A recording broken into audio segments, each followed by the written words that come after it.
I'm Dr. Jacqueline Douge, and you're listening to What is Black podcast. I'm excited to share another special guest, another children's author. Her name is Dr. Lynnette Mawhinney. She's an associate professor and chair of the Department of Urban Education at Rutgers University. She has previously published 3 books, a 4th in progress, and 27 peer-reviewed articles and book chapters. One area of her academic research focuses on autoethnographic explorations around biracial identity and development, and that'll be important as we talk about her new book, Lulu, the One and Only. So let's get started with the episode. Thank you so much for joining us today. Thanks for having me. I appreciate it. So I was wondering if you could share, before we get started talking about the book, if you could share an overview of Lulu, the One and Only. Sure. So the story of Lulu is biracial. Her mother is Kenyan American and her father is white American. And, she really loves and embraces her family and all the beauty that her family has. But she gets really annoyed when a lot of people come up and ask her, "What are you?" So it's one of those questions that kind of irks her. And her brother Zane, her older brother, tells her, she should build what's called a power phrase, which is kind of a way to be empowered when responding to this question. So his power phrase is, "I'm magic made for my parents." And so the book continues with Lulu trying to search out what will be her power phrase when she gets bumped up with the question of, "What are you?" Oh, I really love this book. One, because of the message from the book.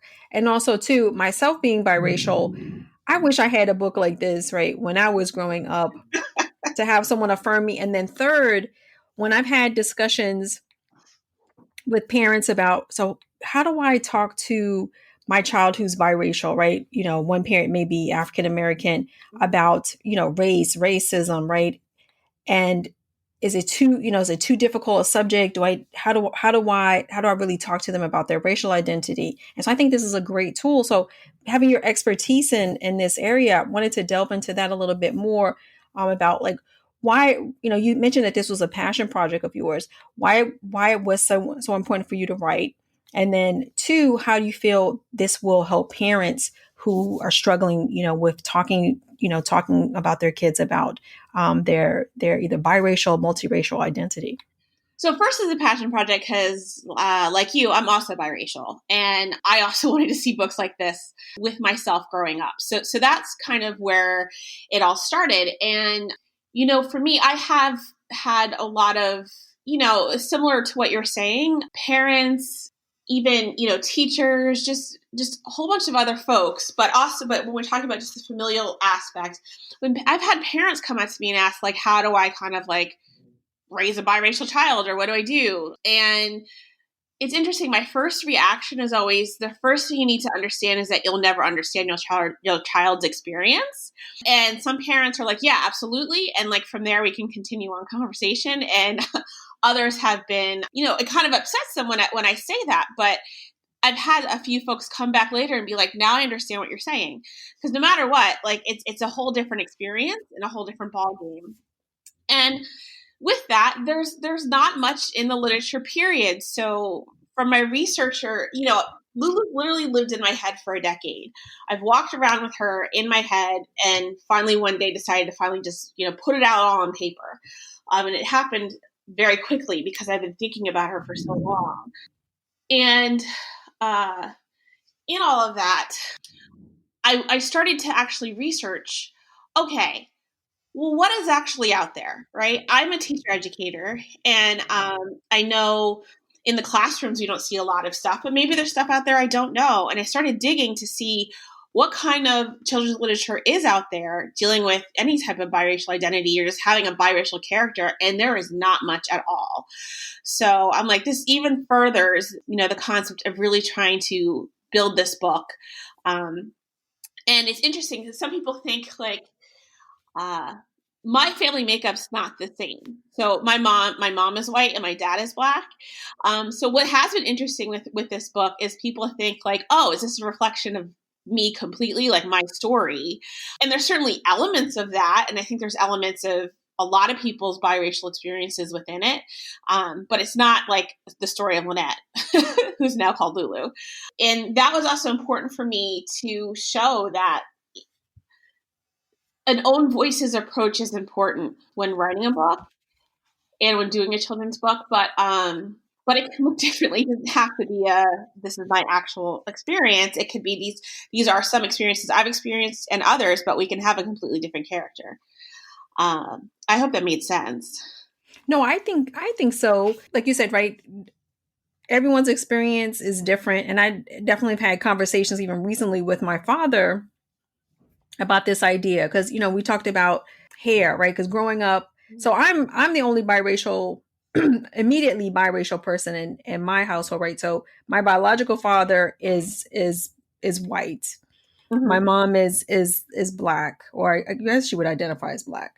And my dad, the dad I grew up with, he's black. Mm-hmm. So they knew that I struggled growing up with dealing with my hair, and so I'm saying all this to say that I think this is such an important book because I think the approach my parents took when I was little to affirm me was, black is beautiful, black is beautiful. And I love that fact, right? I identify as black, even though I also have these other identities, like this hyphenated identity. But I think that wasn't enough, right? It wasn't enough to, I think, protect me from who am I? Why do I look different, right? And I think that's what I love about this book, right? Is the approach that her brother takes, right? The approach that her parents take in celebrating both sides, right? And really addressing, you kind of address that head on, right? With the, I won't give away too much in the book, but there are scenes where you'll see dad and see mom and their interactions, and you actually, get a glimpse into, some of the things that Lulu is struggling with, as well as her brother is struggling with, as opposed to a book that's just like, everything's okay. This is just a monolithic identity. So I think you had a great explanation of, hopefully I didn't ramble too much No, in my response to your question. no. I mean, and you hit on the concept of like, so I'm the same as is most biracial people. We most of us identify as black, right? But we do have this hyphenated experience, and in the within the hyphen and living within that, right? There's these unique interactions that happen, such as Lulu constantly being asked, like, what are you? Because she's so ambiguously brown to others. Or, as you're alluding to in the book, how people are reacting to her parents. There is one scene in there which every time I've done read alouds, people cringe at it, but it's real. Which is, people coming up to the mother in the park and asking, "Oh, you're the babysitter. How much do you charge?" But those are real realities, and that's probably why in the book we cringe, but we can lean in a little bit to it to kind of understand or get a perspective of these experiences from the parental side and also from the child side. Yeah, which I think is great because I think even for a children's book, we know that kids have reactions. They're observing. They have, they have feelings, right, based on how people are treating them or not treating them, right. And I think when we talk about race and racial identity, it seems like it's a little taboo, right? It's like we can talk about almost everything else, but when we talk about racial identity, it seems like you said, like that cringe factor, that scene where the mom is asked about whether or not she's a nanny. And it is true, right? I mean, I've seen plenty of stories, and lived experiences where that happens, and that's hurtful, right? But you don't, but that's real. And I think it's important for kids to see that really does happen, Yeah. and potentially ways to sort of deal with it as a family, right? Which I think is so important, and is an important for kids, right? Because again, I think even the publisher of the book, I think, makes a difference, right? So this book was published by Imagination Press, right? That's really known for, I think, really being conscious about the books that they put out, as well as providing, additional resources for parents and even kids to try to figure out, like, how do we really have these conversations about the topics that are brought up in the book. So which I think is wonderful. Yeah, and that's particularly why when I finished finally brain dumping everything I've been thinking about with Lulu for 10 years on the pages, I knew I was going to send it out to Imagination Press because of the critical work that they do. And I'm so thankful that they, took the book and published it and weren't afraid to kind of water down some of these uncomfortable experiences that happen in the book. But what also is nice about the book is it is, lighthearted. It's not all super heavy, as Lulu's trying to figure out her power phrase. So I think it also makes it easier for families to talk about race because of it.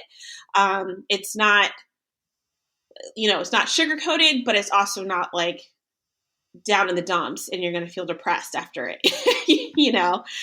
Which I think again, I didn't mean to harp so much on the heaviness of it, right? I mean the heaviness of the topic, because I think, for me, like that is like been my identity, right? So like I could totally relate to Lulu, but I did love her joy. Even, when you see Lulu on the front cover, you're like, oh, she's like, she's so lovable, right? And even going through her experience, right? There's this resilience. She's very affable. It's like, oh, okay, right. You want to root for Lulu. Yeah. And, it's even amazing, even with her on the cover and, Jenny, the illustrator, just how she brought Lulu to life was amazing. But when the book was just out for pre-order, so it wasn't even out, so people didn't know what the pages were. It was just the cover that people were seeing. I got so many messages from parents saying, my kid was so happy because they kept saying Lulu looks like me.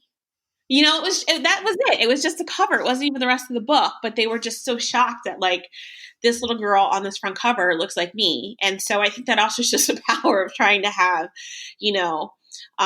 really trying to diversify characters in children's literature to really be reflective of who's out there. Oh, I totally agree. So I wanted to go back to the concept of the power phrase. That's really, really important to the narrative, and how you came up with the concept of the power phrase, and whether or not it came out of your research or personal experience.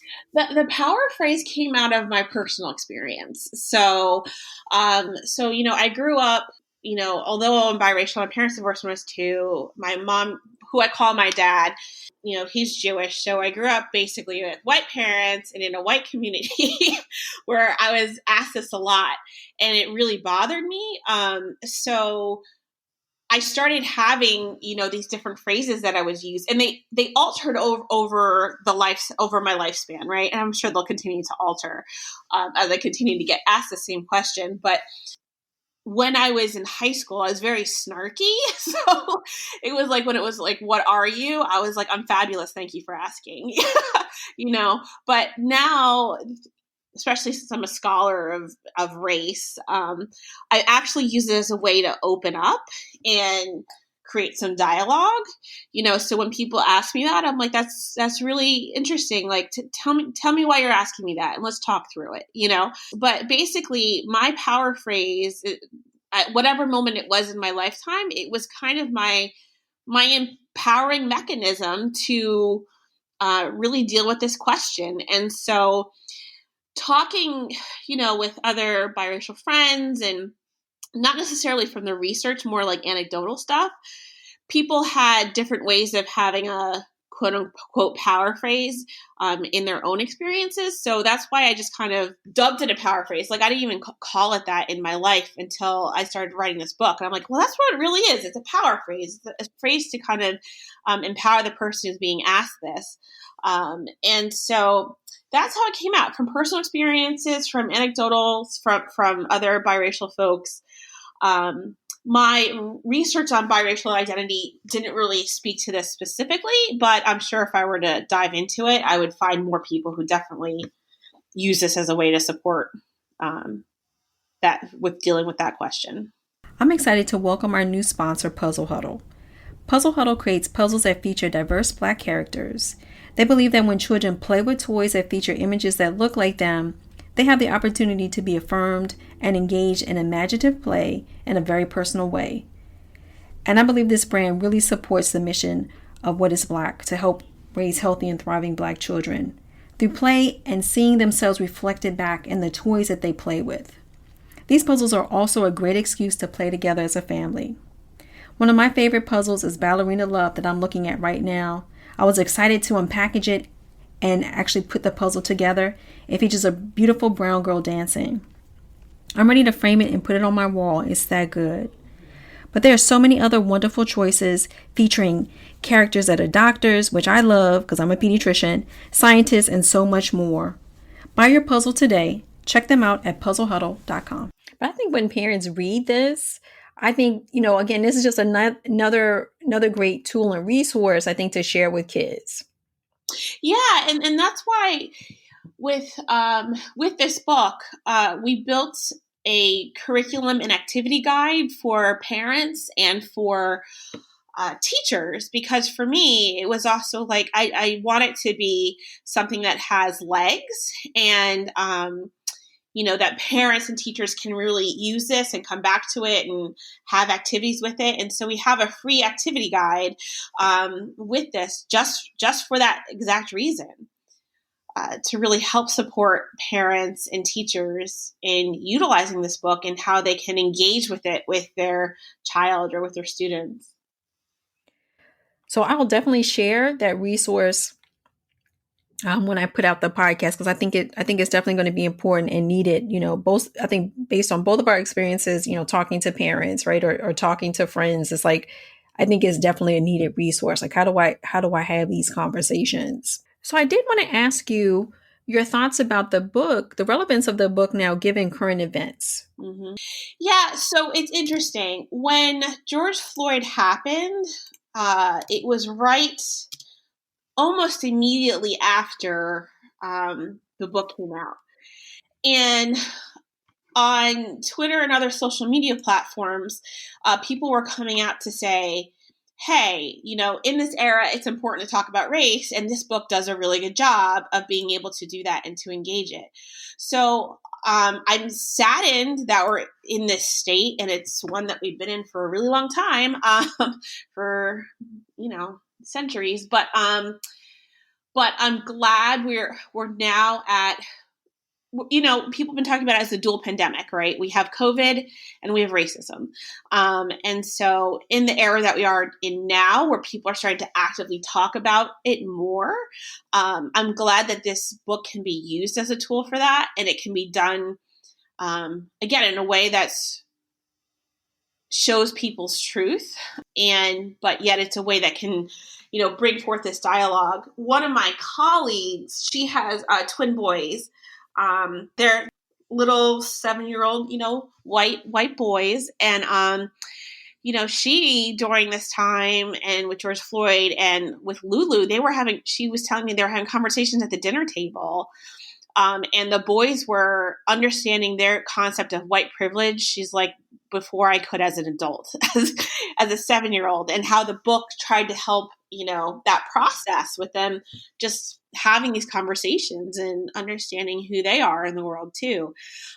So that's why I think this book it's not just for biracial children, it's for everybody, because it can engage people in different ways and make them think about, what's going on in the world. I think that's a perfect role for children's books, right? Because I think for so long, right, we want to tend to sort of marginalize or, classify books, for this group of people, right? Mm-hmm. And only for this group of people.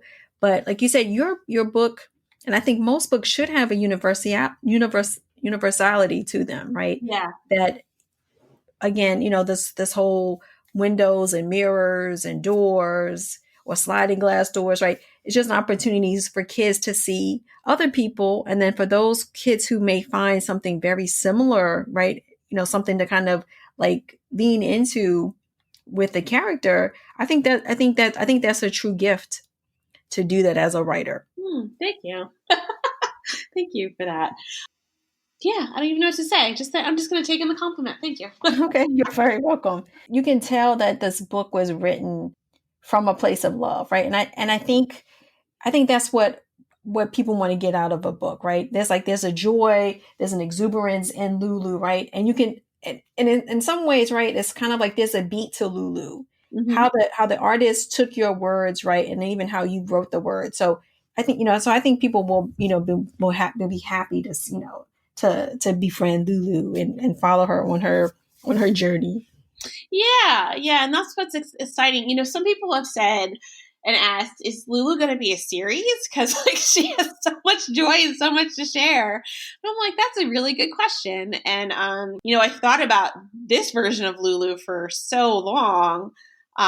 It's like that could be an interesting challenge as a writer to think how do we continue her views on the world with her exuberance. Oh yes, I think so. Yes, she's and she even has on the cover. Now that I'm looking again because I have the book in front of me. That power stance in a way, and I don't know if that was intentional or not. That Like that was stance where you just have like your hands on your hands on your hips. Yeah, You know. yeah, that's a good question, I guess, for Jenny, who created that. But it is really true now that you say that, which is great because that's exactly what the whole book is about. It's about self empowerment. So I think so. So yeah. So I think even if it wasn't conscious, even if it was subconscious, I think that was great. And so I did want to talk with you about what's on the back of the book. So Mhm. the phrase at the end of the book was like, I think it's again another wonderful mantra for kids and even for adults. The mantra is, it's not what you are, it's who you are. Yeah, yeah. So So that was kind of powerful. yeah, it's this whole idea of we live in a world that constantly wants to um, classify, right? Put people in different boxes and specifically around right, that's where this question, where are you, comes from, right? It's like, what are you, so I can put you in what box, so I can classify you in some way.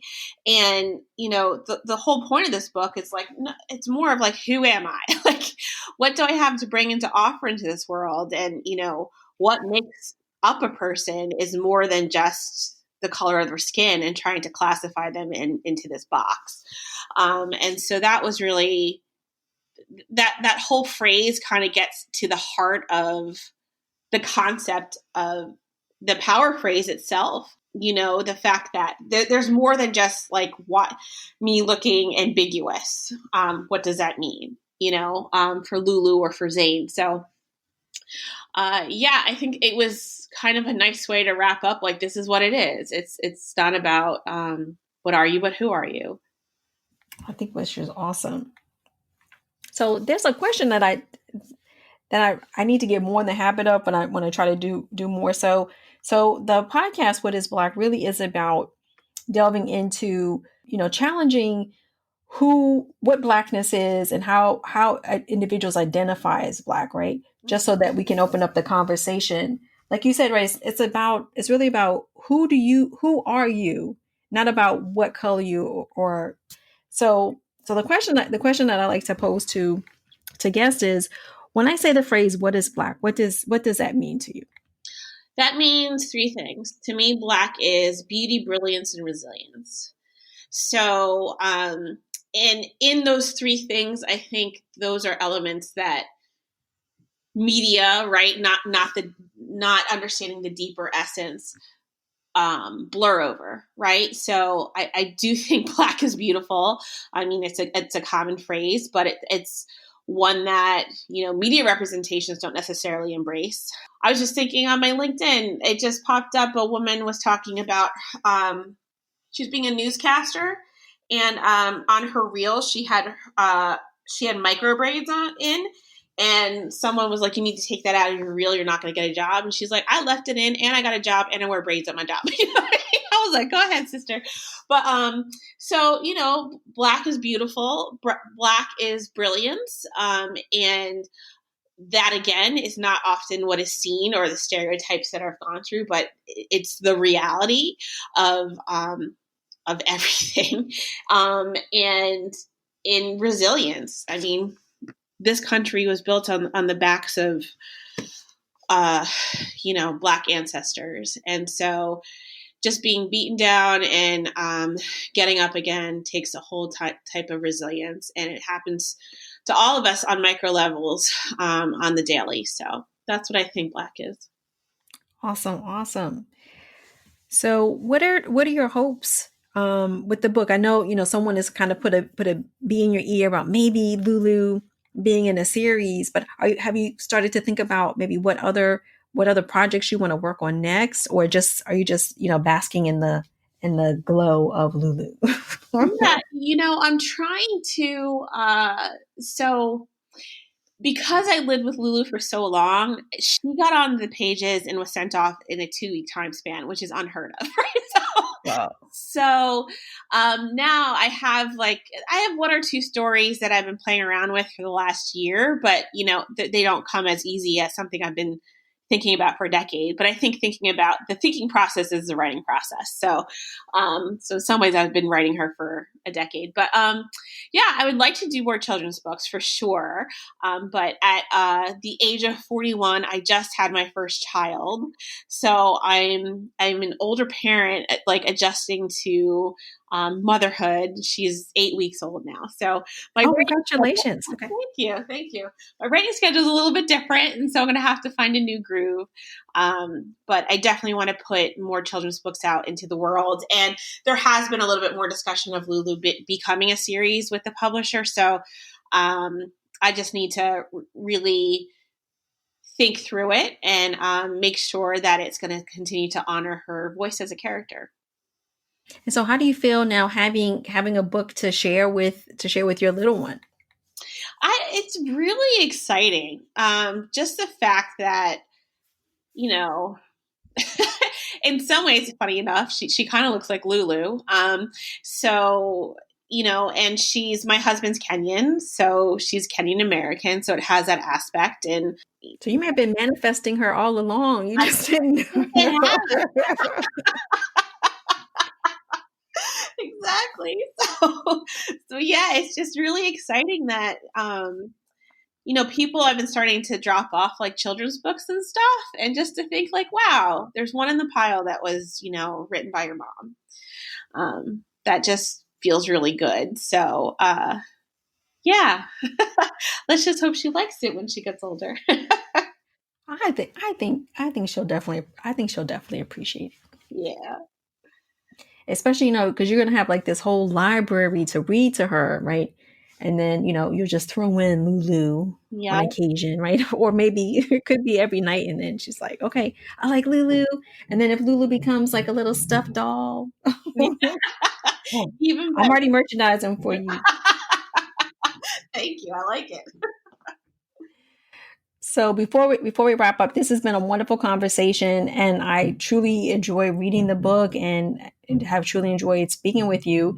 How can my listeners or our listeners learn more about you and your work? Sure. So the best way to learn more about me and my work is my website. So it's LynnetteMawhinney.com. That's LynnetteMawhinney.com. So on there, they can access not only the children's books, but I also write academic books too. So it has links to that. It also has links to the parent and teacher curriculum guide for Lulu. And if anyone just wants to reach out and just, chat with me, you can do it through the website. Awesome. Thank you so much, Dr. Mawhinney. It was wonderful speaking with you. Thank you. I appreciate the time.